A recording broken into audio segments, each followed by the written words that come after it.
सबसे पहले दाद देना चाहती हूँ इस बिल के टाइमिंग की कि अभी ईद की रौनक बुझी भी नहीं थी और हमारी जड़ों पर एक नया फरमान लाया गया। पहले उत्तर प्रदेश में मुसलमानों को नमाज पढ़ने पर रोक लगाई और फिर सौगात में ये बिल लाया गया। निसार में तेरी गलियों पे है वतन, जहाँ चली है रिवाजो गैर कि कोई ना सर उठाकर चल सके। मैं सभापति जी आपको ये बताना चाहती हूँ कि ईद के मौके पर एक विधवा महिला अपनी लड़की के साथ मेरे पास आई और उसने बताया कि वह एक वक्फ की प्रॉपर्टी में रहती है, वही उसके सर पर छत का काम भी करती है और उसकी रोजी रोटी भी वहीं से आती है। वो इस बिल को लेकर इतनी फिक्रमंद थी कि कहीं उससे वो उसकी संपत्ति ना छीन ली जाए। वो अकेली एक ऐसी महिला नहीं है, ऐसे लाखों लोग हैं जो वक्फ की गरीब महिलाएं जो वक्फ की संपत्ति से अपना रोजगार चला रहे हैं। और ये जो वक्फ बाय यूजर क्लॉज के हटाने से लाखों वक्फ की जायदाद अपना स्टेटस खो देंगी और लाखों लोग इसी तरीके के लोग सड़कों पर आ जाएंगे। बिल की मुखालिफत में खड़ा हुआ हूं। किसी एक शायर ने बड़ा अच्छा कहा था, जब भी ज़मीर और ज़र्फ का सौदा हो दोस्तों, जब भी ज़मीर और ज़र्फ का सौदा हो दोस्तों, कायम रहो हुसैन के इनकार की तरह। सर, ये वक्फ तरमीमी बिल भारत के गयूर मुसलमानों के ईमान पर, इबादत पर एक हमला है। नरेंद्र मोदी की हुकूमत ने इस मुल्क की सबसे बड़ी अक़लियत के खिलाफ एक ऐलान जंग कर दिया और ये जंग ना सिर्फ मेरे जिस्म पर है बल्कि मेरी आज़ादी पर, मेरी समाजी और माशी मार्जिनलाइजेशन पर है, मेरी शहरियत पर है, मेरे मदरसे, मस्जिदों, खानखाहों और दरगाहों को निशाना बनाया जा रहा है। और ये हुकूमत सच्चाई को नहीं बयान कर रही है कि ये तरमीमी बिल से मुसलमानों का तहफ़्फ़ुज़, तरक्की और गुर्बत का खात्मा होगा। तरक्की और गुर्बत का खात्मा होगा। ये सरासर झूठ है। वक्फ क्या है? वक्फ बाय यूजर क्या है? इसका ये मतलब है कि कोई जायदाद अगर सालों से दीन और भलाई के कामों के लिए इस्तेमाल हो रही हो तो वो खुद ब खुद वक्फ मानी जाएगी। हिंदुस्तान की अदालतों ने भी इस बात को तस्लीम किया है। वक्फ बाय यूजर सिर्फ वक्फ बोर्ड को ही मिली कोई खास सौगात नहीं है, ये बल्कि सभी अन्य धार्मिक ट्रस्टों को परंपरा और यूज के आधार पर बिना किसी डॉक्यूमेंटेशन के धार्मिक चरित्र को डिक्लेयर करने का राइट मिला हुआ है। भारत के संविधान के आर्टिकल 13 क्लॉज 3 में कस्टम और यूसेज को कानूनी वैधानिकता प्रदान करता है। इसी आर्टिकल से वक्फ बाय यूजर भी निकला गया है। इस बिल के कानून बनने पर वक्फ बोर्ड तो इस प्रोविजन से हाथ धो बैठेगा, लेकिन अन्य धार्मिक ट्रस्टों को यह सुविधा जारी रहेगी। इससे भारतीय संविधान के आर्टिकल 14 और 15 का सीधा उल्लंघन है, जो धर्म और जाति के आधार पर भेदभाव और कानून के सामने सभी की बराबरी पर जोर देता है। मैं इसके साथ ये भी कहना चाहती हूँ कि सत्ता के लोग जो एक दूसरे की पीठ थपथपा रहे हैं कि वक्फ बाय यूजर का जो अमेंडमेंट इन्होंने दिया उसको एक्सेप्ट कर लिया गया है, लेकिन मुसलमानों का तहफ़्फ़ुज़, तरक्की और गुर्बत का खात्मा होगा, ये सरासर झूठ है। सर, अगर आप आइन के आर्टिकल 14 को देखेंगे तो उसमें लिखा हुआ है इक्वल प्रोटेक्शन। अब आप देख लीजिए सर के हिंदू, सिख और जैन को और बौद्ध को उनके एंडोमेंट में तहफ़्फ़ुज़ मिलेगा क्योंकि उनका एंडोमेंट बाय यूजर बरकरार है और उनका एडमिनिस्ट्रेशन उनके हाथ में होगा कि गैर हिंदू या गैर उनके मजहब का आदमी दान भी दे सकता है उनके लिए। और एंडोमेंट बोर्ड का तहफ़्फ़ुज़ भी मिलेगा क्योंकि उसके ऊपर ओवरराइडिंग क्लॉज अप्लाई नहीं होगा, लिमिटेशन का कानून उस पर अप्लाई नहीं होगा। उसके बरक्स ऑपोजिट आप देख लीजिए, मुस्लिम वक्फ को वक्फ बाय यूजर निकाल दिया गया। एक मुस्लिम वक्फ की जायदाद पर कब्जा होगा, लिमिटेशन लगेगा तो जो एनक्रोचर है, जो खाबिज है, वो रातों रात मालिक बन जाएगा। लेकिन इनकी शरारत यह है कि उसके साथ ही एक ऐसा प्रोवाइजो इसमें शामिल किया गया जिसके आधार पर यह कहा गया है कि अगर कोई भी वक्फ की संपत्ति विवादित हो तो वो अपना वक्फ स्टेटस खो देगी। तो जो अमेंडमेंट इन्होंने दिया है, जिसको एक्सेप्ट कर लिया गया है, उसका कोई मतलब नहीं है। ये इनकी नीयत है जो साफ जाहिर हो रही है। सोने पर सुहागा एक काम और किया है सरकार ने। वक्फ की कानून के सेक्शन 107 को हटाकर लिमिटेशन एक्ट में 12 साल तक ही किसी के खिलाफ अदालत में जाने का प्रोविजन है। सेक्शन 107 में बोर्ड को लिमिटेशन एक्ट से राहत मिली हुई थी। वक्फ बोर्ड कभी भी अवैध कब्जाधारियों के खिलाफ अदालत जा सकता था। अगर ये सेक्शन ना हो तो अवैध कब्जा करने वाले लोग कानूनी प्रक्रिया का फायदा उठाकर वक्फ की प्रॉपर्टी को हड़प सकते हैं। अन्य धार्मिक ट्रस्टों पर भी ये लिमिटेशन एक्ट लागू नहीं होती, तो फिर वक्फ बोर्ड के साथ ये सौतेला रवैया क्यों किया जा रहा है? तो रात मालिक बन जाएगा और एक गैर मुस्लिम वक्फ बोर्ड को एडमिनिस्टर करेगा। ये आर्टिकल 14 के इक्वल प्रोटेक्शन का वायलेशन। अब आर्टिकल 14 में सर इक्वालिटी बिफोर लॉ भी है, और उसका कैसा वायलेशन हो रहा है कि कोई आर्बिट्ररी स्टेप नहीं ले सकता और कोई भी ऑफिशियल किसी भी तरीके से गलत आर्बिट्ररी फैसला नहीं लगा। यहां पर आप एक डेजिग्नेटेड ऑफिसर को रखकर वो फैसला लेगा कि ये जायदाद वक्फ की है, गवर्नमेंट की है। क्या ये प्रिंसिपल्स ऑफ नेचुरल के खिलाफ नहीं है जिसका तकर्रुर एग्जीक्यूटिव करती है? ये हमारे theory of separation of powers Bharat के आइन का बेसिक स्ट्रक्चर का हिस्सा है।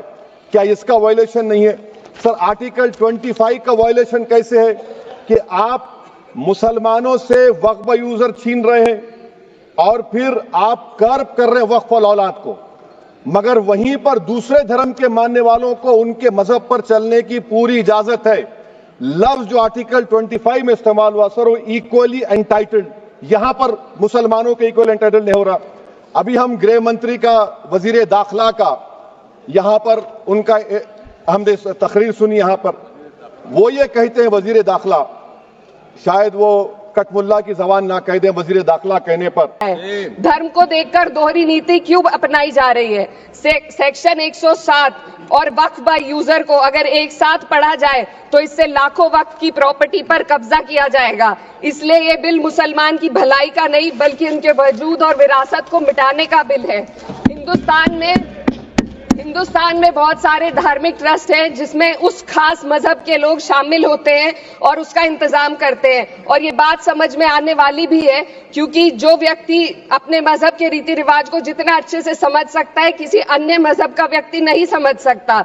आर्टिकल 26 क्लॉज 2 के तहत धार्मिक संप्रदाय को अपने मजहबी इदारों के एडमिनिस्ट्रेशन का हक देता है, लेकिन वक्फ बोर्ड के बारे में इसको उल्टा किया जा। Sir 2 minute sir please 2 minutes.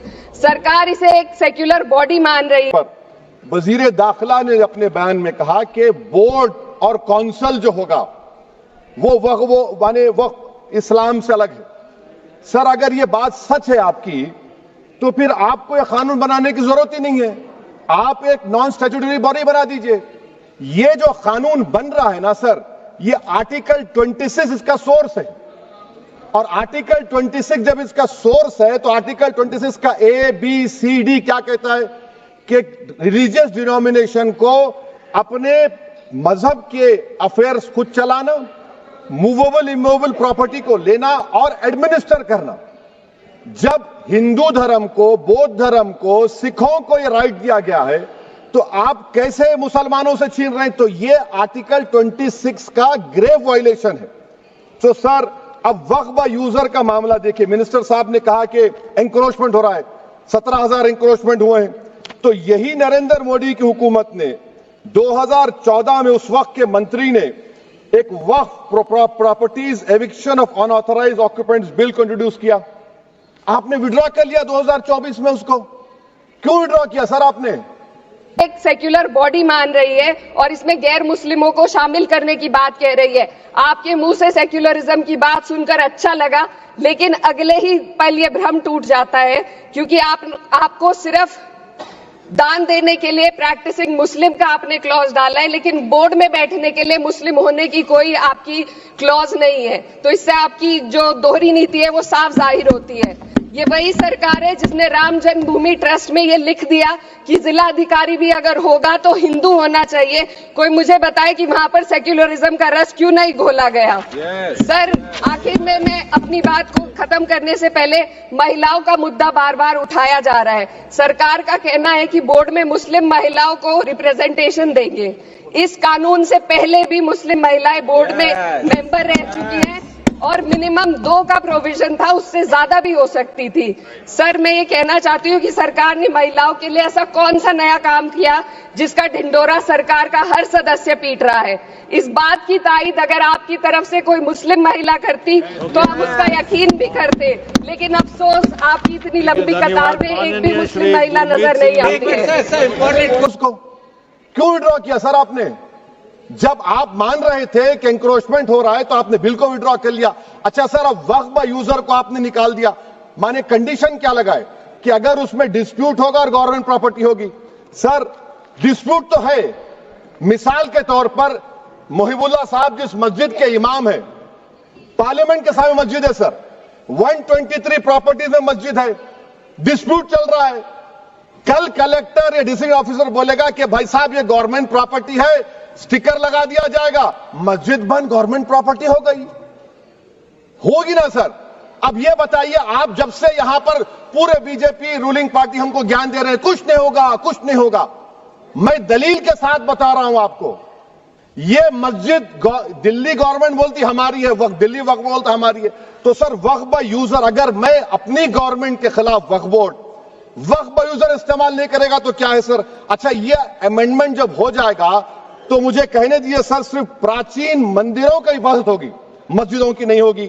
अब सर आप आ जाइए, अगर डिस्प्यूट मेरा एंशिएंट मॉन्यूमेंट से वक्फ का, एक मिसाल दे रहा हूं, दिल्ली में 172 वक्फ प्रॉपर्टीज एएसआई कंट्रोल में है, मैं तो हार ही गया वो, क्योंकि मेरे पास डॉक्यूमेंट नहीं है। आप कह रहे हैं कि डॉक्यूमेंट चढ़ाओ, अगर घर से तो बोलेगा नहीं, महिला नहीं है, एक महिला। सर मैं खुद एक मुस्लिम महिला हूँ, मैं सिर्फ एक सर मैं माइनॉरिटी महिला हूँ, इस सदन में हम सिर्फ 2 महिलाएं हैं, और उस नाते से मैं ये बात कहना चाहती हूँ कि इस बिल के माध्यम से मुस्लिम महिलाओं को कुछ नहीं मिल रहा है, ये हमें कुछ नहीं देना चाहते, सिर्फ टोकनिज्म हमारे नाम पर बनाकर एक नैरेटिव मीडिया में चलाना चाहते हैं। तो ये बिल मुसलमान की भलाई का नहीं, उनकी पहचान को मिटाने का है। सर अंत में मैं बस यही कहना चाहती हूँ कि कागजों की कैद में बस नाम रह जाएंगे, वो जो हमारे थे सिर्फ दावे में रह जाएंगे। इस बिल के द्वारा मीठी ईद के जायके को कड़वा करना, यही असली सौगाते मोदी था। बहुत बहुत मेरा गवर्नमेंट से डिस्प्यूट चल रहा है, मैं तो क्लेम ही नहीं कर सकता, क्योंकि आप जज बनेंगे, आप ही फैसला करेंगे, और जब तक आप फैसला नहीं करते वो वक्फ की प्रॉपर्टी नहीं होगी, वो प्रोविजन डाल दिया आपने। अच्छा अगर मेरा डिस्प्यूट एनक्रोचर से होगा सर, तो एनक्रोचर में तो आपने तो 107 को डिलीट कर दिया, आप रातों रात खाबिज को एनक्रोचर को मालिक बना रहे हैं। सर मैं ये पूछना चाहता हूं आपके जरिए हुकूमत से, एक मुंबई में एक बहुत बड़े दौलतमंद है, खोजा बरादरी का यतीम खाना था, उन्होंने 2004 या 5 में 22 करोड़ में खरीद लिया। वो केस सुप्रीम कोर्ट में कि आप उनको मालिक बनाना चाहती हैं लिमिटेशन एक्ट अप्लाई करके, हमको बताइए, हम जानना चाह रहे हैं। और सच्चर कमेटी ने सर 2007 में कहा कि दिल्ली के 123 प्रॉपर्टीज की मार्केट वैल्यू 6000 करोड़ की। आज हम 2025 में आ गए, क्यों आप उन प्रॉपर्टीज के खिलाफ पड़े हुए? 1976 में उस वक्त के वजीर आजम इंदिरा गांधी लेटर लिखा, इसको आप दे दीजिए, मगर आप उसको मानने को तैयार। 25 में आ गए, क्यों आप उन प्रॉपर्टीज के खिलाफ पड़े हुए? 1976 में उस वक्त के वजीर आजम इंदिरा गांधी लेटर लिखा, इसको आप दे दीजिए, मगर आप उसको मानने को तैयार नहीं है। तो सर और एक जो झूठ फैलाया जा रहा है, management, empowerment, efficient development. Sir, this bill takes any management from the hands of Muslims, disempowers the Waqf in comparison to any other stakeholder, takes away the efficiency of administration and hampers development. Waqf disempowerment in the name of efficiency, inefficiency is being created. The progress of development from pre-independence till today is sought to be destroyed. Sir, अभी हमारे home minister साहब ने फजल पुकाया case का जिक्र किया। Sir मैं आपसे गुजारिश करूंगा कि होम मिनिस्टर जरा अच्छे लोगों को रखकर इंफॉर्मेशन ले, फजल पुकाया का ऑबिटर क्या है? इट इज ऑबिटर, वो रेशियो डिसोनेंडाई नहीं है जो आपने कहा है। अच्छा सर, शेड्यूल ट्राइब के बारे में कहा, क्या शेड्यूल ट्राइब में मुसलमान नहीं होते? शेड्यूल कास्ट में नहीं होता मुसलमान, शेड्यूल ट्राइब में मुसलमान होता। तो क्या आर्टिकल 25 मेरा चला गया, आर्टिकल 26 चला गया, आर्टिकल 14 चला गया, 15 चला गया, 29 चला गया? लक्षद्वीप का एक मुसलमान एमपी है, क्या उसको राइट नहीं है क्योंकि ट्राइबल है? क्या कह रहे हैं आप? इस ऐवान को क्यों गुमराह कर रहे हैं आप शेड्यूल ट्राइब के नाम पर? सर, और एक चीज जो आपको बता रहा हूं सर, अब आप जब आर्टिकल 26 से मेरा सोर्स है, तो आप सेंट्रल वक्फ काउंसिल में 22 में से 10-11 आप नॉन मुस्लिम को बना सकते हैं। रिलीजन न्यूट्रल आपने कह दिया, और आप बनाएंगे। क्यों बनाएंगे आप? स्टेट वक्फ बोर्ड में 7 नॉन मुस्लिम होंगे और 4 मुसलमान। क्यों होंगे? क्योंकि आप लॉ में 95 में डायरेक्ट मैनेजमेंट में ले सकते हैं 5 साल के लिए। आप वक्फ बाय यूजर को आप कलेक्ट डिस्ट्रिक्ट ऑफिसर बोलेगा ये वक्फ की प्रॉपर्टी नहीं है, तो वो वक्फ बोर्ड खामोश बैठ जाएगा, कुछ एक्शन ही नहीं लेगा, क्योंकि वो आपके प्यादे हैं। अच्छा, जब आप नॉमिनेट करेंगे सर मैं मोदी गवर्नमेंट के खिलाफ नो कॉन्फिडेंस ला सकता हूं, मगर वक्फ बोर्ड का चेयरमैन जो नॉमिनेट होगा उसके खिलाफ नो कॉन्फिडेंस नहीं ला सकते, हम बिल्कुल नहीं ला सकते। क्या मजाक है बताइए आप? ये डेमोक्रेसी है। नॉमिनेट भी स्टेट गवर्नमेंट करेगी, वो अगर डिक्टेटर बन जाएगा जैसा आज भारत में हो रहा है, तो वो भी नहीं हटेगा। कम से कम यहां पर तो इलेक्शन है, वहां पर तो आप 5 साल झेलते रहो उसको। अच्छा सर, अब ये जो क्लॉज 11 और क्लॉज 9 आप 16AA से देखिए, where the qualification of the members of the board has been limited only to 3 categories contained in 14(1)(c). Intention is very clear that the majority is to be packed with non-Muslims. So who will defend my interests, sir? If I cannot depend on the state waqf board, central waqf council, which are going to comprise non-Muslims, this in itself is a clear violation of Article 26, 14 and 15, sir. अच्छा sir, CO पहले 95 act में था कि word मुस्लिम, आपने गायब कर दिया उसको। अरे आखिर क्यों इतनी नफरत है आपके लफ्ज मुसलमान से? अच्छा, फिर क्या कह रहे हैं आप कि ये भी आर्टिकल 26 का वायलेशन है। सब जितने हिंदू धर्म के प्रॉपर्टीज हैं, सिख धर्म के, बौद्ध के हैं और आपके जैन के, वहां पर उन्हीं के मजहब का ऑफिसर होगा, और कहां पर नहीं होगा? वक्फ बोर्ड में। Waqf board is a pure religious institution, इसको समझने की जरूरत है। तो आप ये कर दे रहे हैं सर। अच्छा सर, आप देखिए, अब आप आ जाइए ये ट्राइब्यूनल पर। मुझे समझ में नहीं आया सर कि हमारे होम मिनिस्टर वजीर दाखिला ने क्या कह दिया कि 2013 का जो कानून है वो नहीं बनता तो हम नहीं लेके आते। मैं बड़े अदब के साथ उनसे पूछना चाह रहा हूं कि क्या उस वक्त राजनाथ सिंह साहब, अडवाणी साहब, हमारी लेट सुषमा स्वराज, ये बड़े बड़े नेता यहां बैठे थे? आपने यूनानिमस उस कानून को पास करवा दिया। कीर्ति आजाद थे उस वक्त, अब यहां बैठे हैं वो टीएमसी में। तो क्या आप गलत थे या वो गलत थे? हमको बता दीजिए, आप बता दीजिए। क्योंकि अगर अडवाणी आपके लिए बहुत बड़ा नेता है, मेरे लिए नहीं हो सकते, आपके लिए आपने पद्मश्री दिया उनको। मोहतरमा सुषमा स्वराज की जबरदस्त तकारीर का मैं कायल हूं, वो बैठकर उस 2013 को यूनानिमस पास कर दिए। मुझे कंफ्यूजन है कि क्या अमित शाह, नरेंद्र मोदी बड़े हैं या अडवाणी बड़े हैं? आपके लिए आप तय कर लीजिए। अच्छा सर, आपके tribunal sir, railway Clements tribunal, NGT tribunal, income tax, वैसे 14-15 ट्राइब्यूनल, हिंदू एंडोमेंट का ट्राइब्यूनल, सबका अपील नहीं होती, रिव्यू होता है। गृह मंत्री सरकार कह रही है कि नहीं, रोक दिए, रोक लगा। कैसे रोक लगाते हैं? रिव्यू और अपील में तो फर्क होता है ना सर। आप ही कह रहे हैं कि पूरे कोर्ट्स में बैकलॉग है और आप अपील कर रहे हैं। अच्छा सर, रिटायर्ड डिस्ट्रिक्ट जज 95 में सिटिंग डिस्ट्रिक्ट जज था, जो एडमिनिस्ट्रेटिव कंट्रोल था सीजीआई साहब, उसको निकाल दिए। अच्छा सर, अब आप अभी हमारे मंत्री साहब ने कहा trust, sir Shri Sai Baba trust 2004, वो ये कहता है जो ऑफिसर उसमें काम करता उसको साई बाबा का डिवोटी होने चाहिए और उसको डिक्लेरेशन लिख के देना पड़ेगा। यहां पर हो रहा तो यहां पर क्यों नहीं हो रहा? अच्छा सर, आप फिर देख लीजिए, ये आपका हो गया सर। हाँ, अब अमित शाह साहब ने सेक्शन 2A के बारे में कहा और उन्होंने इस बात का इकरार कर लिया कि दाऊदी बोहरा के लिए यह बनाया गया है। मगर मैं आपके जरिए से गवर्नमेंट से पूछना चाह रहा हूं, आपने तो उस प्रोवाइजो में दाऊदी बोहरा का नाम ही नहीं लिखा, आपने उनको भी थैंक यू कर दिया, उनका नाम क्यों नहीं लिखा आपने? और सर, और गवर्नमेंट क्या कर रही है? आप मुस्लिम समाज में जो बेकार किस्म के लोग हैं उनको एक रास्ता बना रहे हैं, एग्जिट दिखा रहे हैं कि तुम्हें वक्त से बचना है तो तुम्हें ट्रस्ट बना लो। ये क्या कर रहे हैं सर आप? कम से कम उन दाऊदी बोहरा को आप दे देते। अच्छा sir, clause 3V section 36 clause 18 देख लीजिए, oral appointment has sought to be discontinued, even though it is recognized practice in Islam. Muslim personal law has recognized oral waqf and 1937 Shariat Application Act.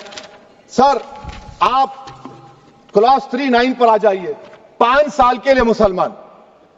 मैं किरण रिजिजू से पूछना चाहता हूं, sir दाढ़ी रखे तो मुसलमान प्रैक्टिसिंग है या क्लीन शेव आपकी तरह है? तो बताइए हमको, प्रैक्टिसिंग क्या होगा? अच्छा, किसी को पकड़ के मॉब लिंच कर दिया और बोले कि जेएसआर का नारा लगाया, और वो जेएसआर का नारा लगाया तो क्या मुसलमान रहेगा? नहीं रहेगा।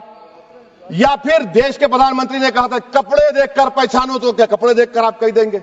अच्छा, अगर कोई क्रिश्चियन हिंदू धर्म कबूल करता है तो क्या वो मंदिर को नहीं दे सकता प्रॉपर्टी?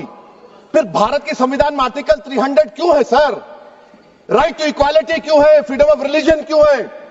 5 साल कहां से लाएंगे? अच्छा सर, और एक चीज मैं आपको बोल के खत्म कर दूंगा सर। इस बिल में वक्फ औलाद का सर, इसमें आप देखिए clause 432, the creation of waqf al-awlad shall not result in denial of inherent rights to heirs, including women heirs or the waqif or any other right of person. Sir, ये article 25 का violation है, शरीयत application act 37 का violation, article 300A का violation है। अच्छा, हिंदू धर्म में सेल्फ एक्वायर्ड प्रॉपर्टी को एक हिंदू, अब उसके फर्ज के 2 बच्चे हैं, वो एक को अपनी पूरी दौलत दे सकता है, कोई रोक टोक नहीं है। वो कहेगा नहीं मैं घर के बच्चों को नहीं दूंगा, मोहल्ले के गरीब को दे दूंगा, वो भी कोई रोक टोक नहीं है। वहां पर आपको बच्चों की फिक्र नहीं है। जब मैं अपनी प्रॉपर्टी को अल्लाह को मालिक बनाकर दे रहा हूं, आप कह रहे बच्चों की फिक्र नहीं है। इतनी मोहब्बत आप बिल्किस बानो से दिखा देते तो आपके लिए दुआएं देती, आपके लिए